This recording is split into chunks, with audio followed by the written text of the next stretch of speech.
इस क्वेश्चन में एक घर्षण रहित घिरनी से एक डोरी लटकी हुई है जिसका एक सिरा यहाँ पर फिक्स है और एक सिरा जो स्वतंत्र है उससे एक बंदर लटक रहा है जिसका द्रव्यमान 60 किलोग्राम है। अब क्वेश्चन पूछा है कि ये बंदर किस न्यूनतम सुरक्षित त्वरण से नीचे जा सकता है और डोरी जो है वो मैक्सिमम 360 न्यूटन का तनाव सहन कर सकती है। अगर तनाव इससे ज्यादा होगा तो डोरी टूट जाएगी। बंदर को सुरक्षित नीचे उतरना है तो वह न्यूनतम सुरक्षित त्वरण इसका कितना होगा, ये हमसे क्वेश्चन में पूछा। देखिए अगर हम ये बंदर नीचे की तरफ जा रहा है तो हम मान लेते हैं कि ये त्वरण ए से नीचे की तरफ जा रहा है। अगर ये ए त्वरण से नीचे की तरफ जा रहा है, इसका भार होगा बंदर का, वो क्या लगेगा, वो लगेगा mg। भार कितना लगेगा, mg लगेगा। डोरी में तनाव ऊपर की तरफ होगी t, तभी डोरी तनेगी, तनाव ऊपर की तरफ, mg नीचे की तरफ। अगर इस बंदर के लिए हम न्यूटन का सेकंड लॉ लगाए, F is equal to ma apply करें इसमें इस पर, तो देखिए नीचे की तरफ बंदर जाएगा, नीचे की तरफ जो फोर्स है वो क्या है, mg। तो नीचे की तरफ हम नेट फोर्स निकाल लेंगे, तो mg नीचे की तरफ है, इसका अपोजिट यानी ऊपर की तरफ कौन सा है, t। तो दोनों को घटा देंगे तो नेट बल निकल जाएगा एक्सेलरेशन के डायरेक्शन में, मतलब नीचे की तरफ। f जो एक्सेलरेशन के डायरेक्शन में है और दूसरा जो अपोजिट है उसको घटा दिया। अब ये F इज इक्वल टू हम क्या लगाते हैं, F is equal to ma लगाते हैं। तो F हो गया इज इक्वल टू ma करेंगे, m मतलब बंदर का द्रव्यमान और a मतलब त्वरण, ये हो जाएगा। यहां से हम टी की वैल्यू निकाल सकते हैं, एम में बदल लाएंगे, टी को उधर ले जाएंगे तो हो जाएगा कुल मिला के mg minus ma is equal to T.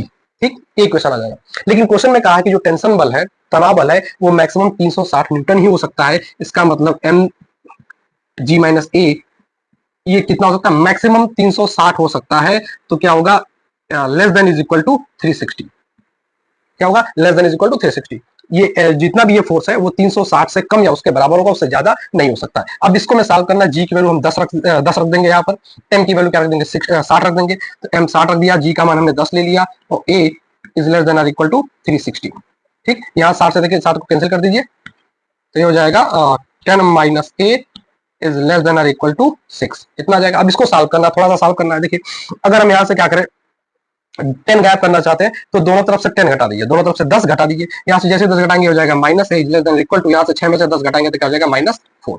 ठीक, अब देखिए अब क्या कर सकते हैं हम, अगर हम दोनों तरफ माइनस से गुणा करते हैं, जब भी हम माइनस से दोनों तरफ गुणा करते हैं ये जो इक्वलिटी का साइन है ये चेंज हो जाता है। तो माइनस से दोनों तरफ गुणा कर दिए तो ये प्लस हो जाएगा, ये भी +4 हो जाएगा, लेकिन ये साइन उल्टा हो जाएगा। इसका मतलब जो एक्सेलरेशन होगा वो 4 या 4 से ज्यादा होना चाहिए, 4 या 4 से ज्यादा होना चाहिए। तो हमसे न्यूनतम पूछा था, तो न्यूनतम कितना हो जाएगा, 4, यानी न्यूनतम त्वरण कितना होना चाहिए, 4 मीटर प्रति सेकंड स्क्वायर। इस न्यूनतम त्वरण से बंदर सुरक्षित नीचे उतर सकता है। अगर जी का मान हम 9.8 रखेंगे तो 3.8 आ जाएगा।